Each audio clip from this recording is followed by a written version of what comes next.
Assalamualaikum warahmatullahi wabarakatuh. Waalaikumsalam warahmatullahi wabarakatuh. Saya lihat wajahnya ceria-ceria semua hari ini. Bagaimana kabar hari ini anak-anak? Alhamdulillah, luar biasa, sukses. Amin, semoga kita semua sukses ya. Oke, anak-anakku, saya absen dulu satu-satu. Aldin ada? Ada. Arif? Hadir. Nabisa? Hadir. Rindi? Imet? Hadir. Adika? Hadir. Abdi? Hadir. Dirga? Hadir. Kafa? Hadir. Alfi? Hadir. Zai? Hadir. Ada yang belum saya absen hari ini? Tidak ada. Yang tidak masuk? Tidak ada. Sudah masuk semua anak ya? Ya. Baik, sebelum mulai pelajaran hari ini, marilah kita berdoa. Silakan dipimpin ketua kelasnya. Siap diri memberi salam. Assalamualaikum warahmatullahi wabarakatuh. Assalamualaikum warahmatullahi wabarakatuh. Kembali berdoa.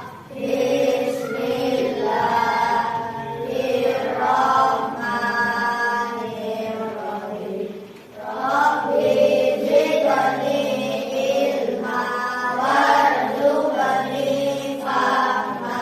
Raditu billahi rabban wa bil islami dinan wa bi Muhammadin nabiyyan wa rasulah. Amin ya rabbal alamin. Dengan nama Allah yang Maha Pengasih, Nabi Penyayang. Wahai Tuhanku, tambahkanlah ilmu dan berilah aku rezeki dan pemahaman. Aku rela Allah menjadi Tuhanku dan Islam menjadi agamaku dan Muhammad sebagai Nabi dan Rasul. Pancasila satu ketuhanan yang Maha Esa, dua kemanusiaan yang adil dan beradab, tiga persatuan Indonesia, empat kerakyatan yang dipimpin oleh hikmat kebijaksanaan dalam permusyawaratan perwakilan, lima keadilan sosial bagi seluruh rakyat Indonesia, dan dimulai kami patuh kepada orang tua, hormat kepada guru, saling menolong menolong, baik hati, keramah, manis muka, dan tidak bertemu. Kembali pembelajaran yang telah kita laksanakan pada minggu sebelumnya. Kita sudah belajar tentang kecerdasan artifisial itu apa, dan juga contoh dari berbagai macam kecerdasan artifisial.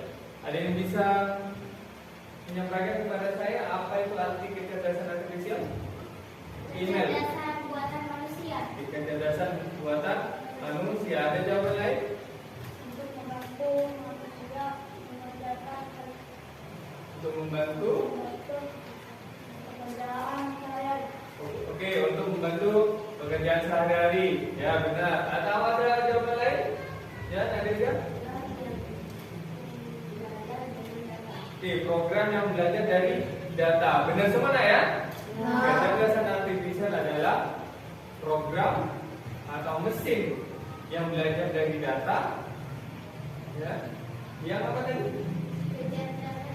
Ya, buatan manusia digunakan untuk memudahkan pekerjaan sehari-hari.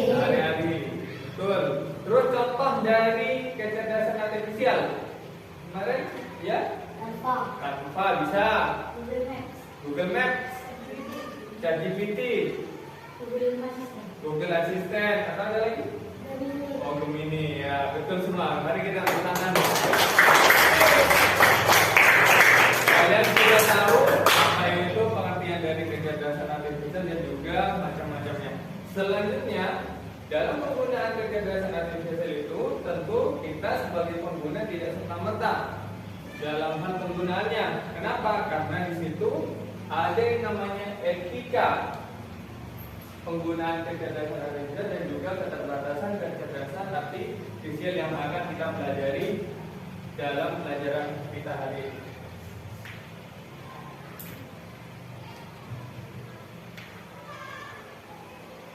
Baik, tujuan pembelajaran kita hari ini yang pertama adalah menjelaskan pentingnya etika dan tanggung jawab dalam penggunaan teknologi berbasis kecerdasan artifisial. Yang kedua, menunjukkan keterbatasan kecerdasan artifisial jika dibandingkan dengan manusia.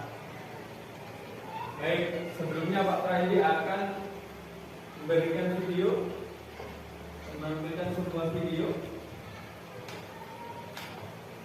Mari kita simak bersama-sama. Halo teman-teman, selamat datang di channel saya, Elin Chandra Keswani.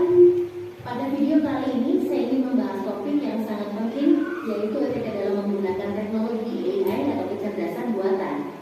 Teknologi AI memang sangat canggih dan revolusioner, namun kita harus ingat bahwa selalu ada dampak yang dihasilkan dari penggunaannya. Karena itu, kita perlu memahami dan mematuhi etika dalam penggunaan teknologi AI. Pertama-tama, kita perlu memastikan bahwa teknologi AI digunakan dengan tujuan yang baik dan tidak merugikan orang lain. Misalnya, tidak menggunakan AI untuk melakukan tindakan ilegal atau menipu orang lain. Kedua, penting juga untuk memperhatikan hak privasi dan keamanan data pengguna. Sebagai pengguna teknologi AI, kita harus memastikan bahwa data pribadi orang lain tidak digunakan atau dibagikan tanpa izin. Selain itu, kita juga perlu menghindari diskriminasi dalam penggunaan teknologi AI.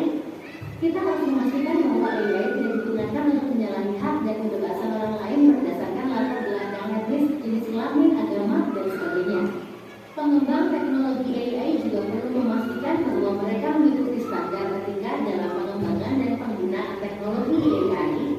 Mereka harus memperhatikan dampak sosial dan moral yang ditimbulkan dari penggunaannya. Itulah beberapa etika menggunakan teknologi AI yang perlu kita perhatikan.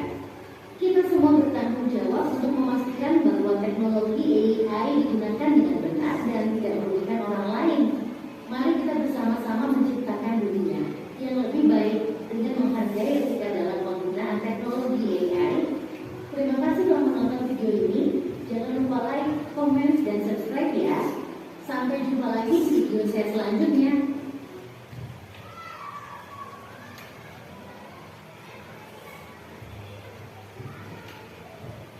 Baik, barusan kita sudah menyaksikan bagaimana pentingnya etika dalam penggunaan kecerdasan artifisial. Tentu dalam kehidupan sehari-hari, pernah tidak kalian mendapatkan misalkan di grup ataupun di grup, ada yang punya grup ini di sekolah?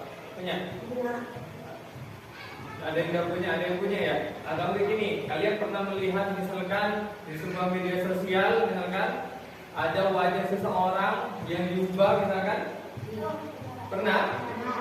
Kira-kira dari etika itu bagus atau tidak? Baik atau tidak? Tidak baik ya. Pernah tapi mengalami hal tersebut? Ya, pernah.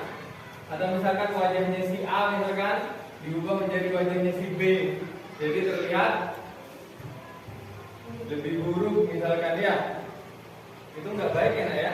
Itu tidak baik. Etika dalam penggunaan kecerdasan artifisial yang pertama adalah menghargai privasi. Yang kedua, tidak menyebarkan informasi palsu atau hoax. Nah, ini yang sering kita temui. Yang ketiga, menggunakan kecerdasan artifisial atau AI untuk hal-hal yang positif. Selanjutnya ada juga keterbatasan penggunaan kecerdasan artifisial. Tidak mempunyai emosi, empati, dan moral. Hanya tahu apa yang diajarkan berdasarkan data. Dan yang terakhir, tidak bisa menggantikan keputusan manusia secara utuh. dia tidak punya emosi.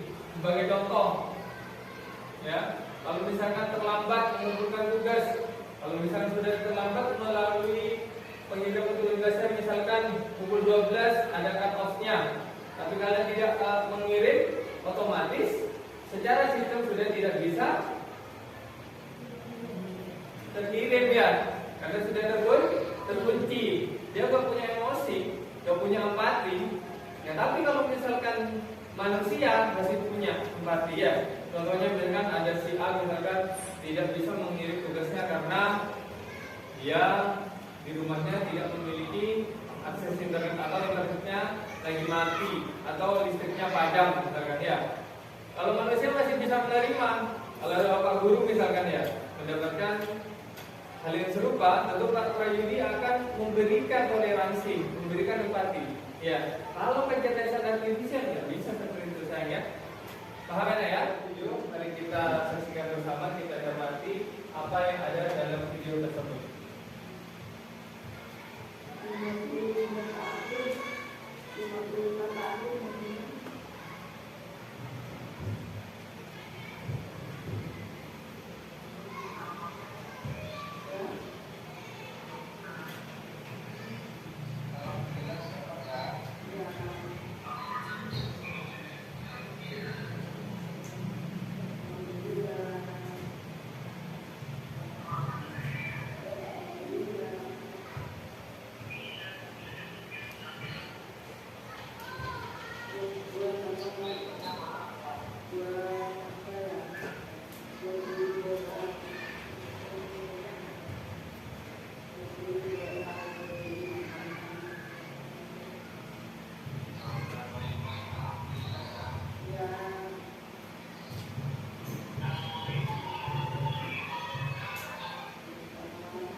Oke, dari video barusan apa yang kalian temukan? Penipuan apa? Wajah artis ya, menggunakan wajah artis. Artis siapa di sini? Baimong. Ya, Baimong yang digunakan wajahnya yang diubah sedemikian rupa menggunakan apa kira-kira ini? Ya, menggunakan AI atau kecerdasan artifisial. Ini digunakan untuk penipuan. Dari segi etika itu benar atau tidak? Tidak. Ya, tidak benar. Nah, hal-hal yang seperti ini harus kita hindari dan harus kita waspadai. Jangan semata-mata sekarang dengan adanya kecerdasan artifisial digunakan untuk hal-hal yang negatif. Itu tidak boleh, dan itu adalah suatu kegiatan yang melanggar hukum, digunakan untuk penipuan. Kalian juga harus hati-hati, harus waspada. Ya, kalau misalnya ada telepon, baik kalau misalnya tidak punya handphone sekarang, mungkin orang tuanya atau sanak saudaranya ketika menerima hal serupa mengatasnamakan artis, misalkan bukan hanya Baimong, mungkin ada Raffi Ahmad atau artis-artis besar yang mengatasnamakan artis dengan iming-iming hadiah atau mendapatkan hadiah, lalu harus memberikan transfer dulu atau memberikan DP dulu agar hadiahnya bisa diterima. Itu jelas-jelas suatu penipuan. Baik, selanjutnya ke penugasan. Saya bentuk kalian menjadi kelompok secara berpasangan ya. Sesuai dengan tempat duduknya seperti ini nggak apa-apa. Dan sudah Pak Prayudi siapkan Chromebook 5 buah yang jadi satu kelompok. Ya, satu kelompok 2 orang secara berpasangan. Itu satu Chromebook. Kebetulan jumlah siswa kita ada 13, maka ada satu kelompok yang jumlahnya 3 siswa ya. Silakan dibuka. Tugasnya apa? Tugasnya adalah membuat poster tentang etika penggunaan kecerdasan artifisial. Tugasnya dikumpulkan melalui link berikut ini. Ada pertanyaan? Silakan.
adalah poster artifisial yang menghargai privasi, tidak menyebarkan informasi palsu, menggunakan cara tanggung jawab.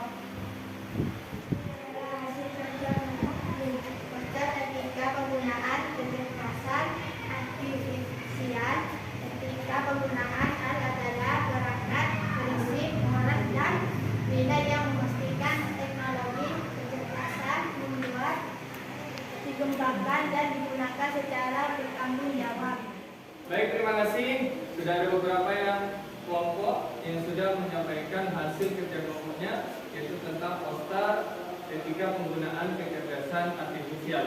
Selanjutnya mari kita simpulkan apa yang telah kita pelajari pada pelajaran barusan, yaitu tentang etika apa saja yang harus kita perhatikan dalam penggunaan kecerdasan artifisial. Ada? Menghargai privasi. Ada lagi?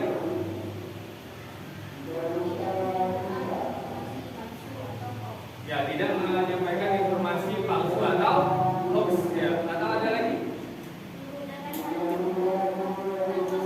Ya, menggunakan kecerdasan artifisial untuk kegiatan yang positif. Selain itu, apa saja tadi keterbatasan dari kecerdasan artifisial? Oke, tidak bisa menggantikan manusia, benar? Oke, betul, tidak memiliki emosi dan empati. Ada lagi? Hanya tahu apa yang diajarkan oleh data, karena kecerdasan artifisial itu menggunakan seluruh data, mengumpulkan informasi berdasarkan data. Oke, betul semua. Kasih tepuk tangan untuk kita semua. Baik, selanjutnya Pak Freddy minta refleksi dari kegiatan belajar hari ini. Ya.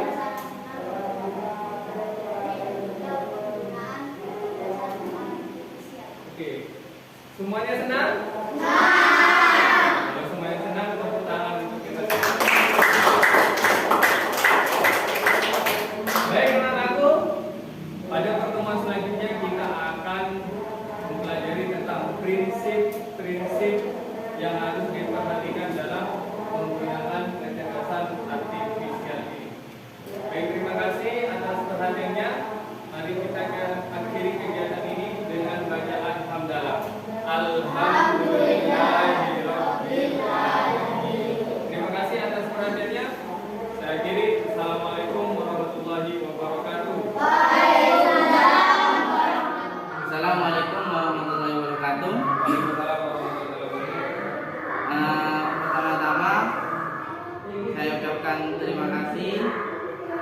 Di sini mohon izin, saya ingin mengobservasi hasil teaching dari Pak Prayudi yang sudah dilakukan. Menurut saya rata-rata sudah bagus. Yang pertama, saya ingin mengomentari dari kegiatan pendahuluan terlebih dahulu. Menurut saya kegiatan pendahuluan yang sudah Bapak lakukan ini sudah baik. Ada kegiatan mengabsen siswa. Di sini menurut saya bentuk apresiasi terhadap siswa. Ya. Dan tujuan pembelajaran yang sudah Bapak sampaikan di sini sudah baik menurut saya.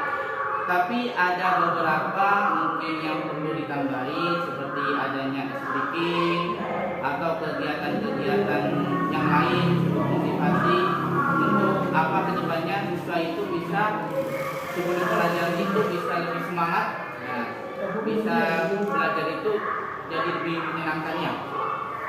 Dan untuk kegiatan inti rata-rata juga menurut saya cukup baik.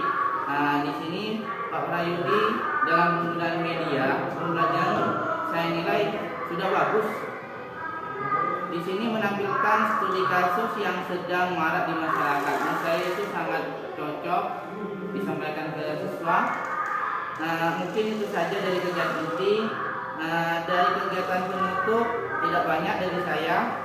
Mungkin sedikit tambahan dari asesmen penilaian bisa mendapatkan dari sederhana saja Pak, seperti tulis siswa. Mungkin itu saja Pak. tapi saya lihat semuanya menurut saya sudah bagus ya. Menurut saya mungkin itu saja. Terima kasih.